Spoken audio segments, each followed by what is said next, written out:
Well, Karnataka is the eighth largest populous state that we're looking at. Having said that, in terms of the fertility rate, at least we are talking about 2.1. But Karnataka is way below that. In fact, joining us today here is Mr. Kiran, who's the co-founder and managing director of Oasis Fertility, and also here to talk to us about we're launching a largest chain of fertility hospitals. But can you also tell us, Mr. Kiran, is this a wrong trend that we are looking at in terms of fertility rate? Can you throw us some light in terms of Bengaluru? Sure. In fact, I think it's probably more for the country itself. About 65% of the population in the country is under the age of 35, and about 50% of them are under the age of 25. And recent WHO reports say that 1 in 6 couples have some problem in terms of infertility.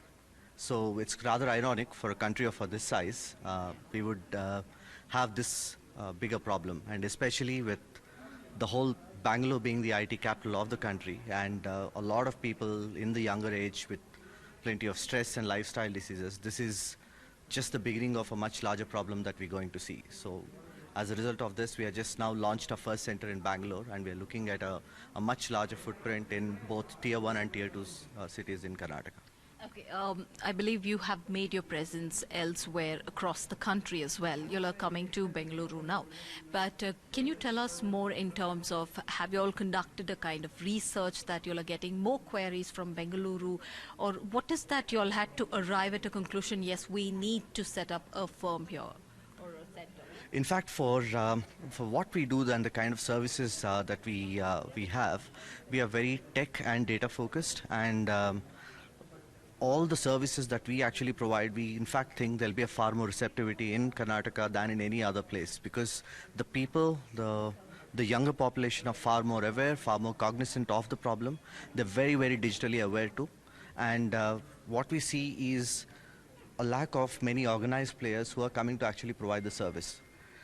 We've been waiting for the right team to actually come, work with us and support us. And then we are headquartered out of Hyderabad, but now we clearly have the right platform to make our presence felt and expand here. And we are quite confident that people will accept the evidence-based treatments that we offer as far as fertility is concerned. Yes, I was coming to that. So this is the business side of it. If you can tell us more about before actually venturing here to Bengaluru, had you all conducted any sort of research? Was there a need of the hour? Because this was the right time to actually come up with a fertility chain. Oh yes, I mean this is more to do with actually the fertility rate. Yes. What we see here is Bangalore is in the sort of 2.5 to 2.7. That's the sort of fertility rate is at, and by 2030 it may get to about 1.7, which is not really good for any city in terms of its growth. So you cannot have completely aged population out there. So as a standard, a good I would say benchmark would be somewhere around 3 to 3.5 mark. And really good fertility centers and the right kind of services will help actually maintain that balance of the place having the right demographic dividend for it to grow with the India story that's there in terms of its growth. I'm sure you all have been in the business for long, but in the past 2 years, in terms of pandemic that I'm looking at, have you all come across any sort of cases where probably one of your clients or customers, undergoing in terms of fertility treatment, have that, as far as COVID is concerned, was there any kind of complications that you had witnessed or reported? Oh, in fact, we've been very cautious. Right after the first wave, we pretty much shut down our centers and our operations for about 3 months. It was the time when even the cycles were, that's what, in terms of treatment, that's what it's called. They were cancelled. But after that, the 3 months was a time to actually sit back and define the safety protocols, stringent safety protocols. In fact, we've been the thought leader in the industry as far as setting the IVF safety protocols. And since then, we have seen a very sharp recovery with a lot of patients actually coming to us and appreciating a more organized chain and a setup where there is a significant emphasis that's given on safety, and all the treatments then that are done is with those advanced safety protocols that are set for the system. And we believe that with those safety protocols in place, we have since last year almost doubled the number of patients who are actually coming to get treated. And So you it's been have good. seen an increase in patients in the last. Yes, yes. What could be the reason? I mean, if you're really comparing it with the previous years, why exactly a significant increase that you looked at?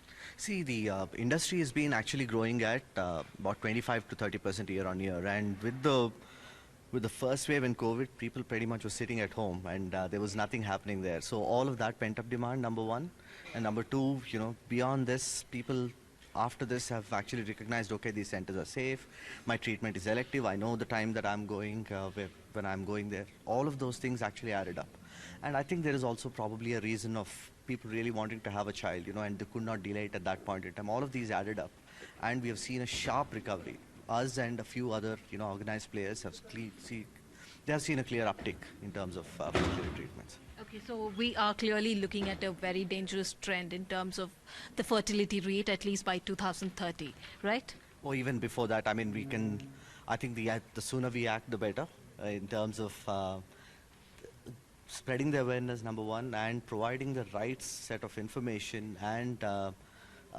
treatments for couples, evidence-based treatments for couples, and the stop has to come to a dedicated fertility center than going to any sort of a multi-speciality hospital.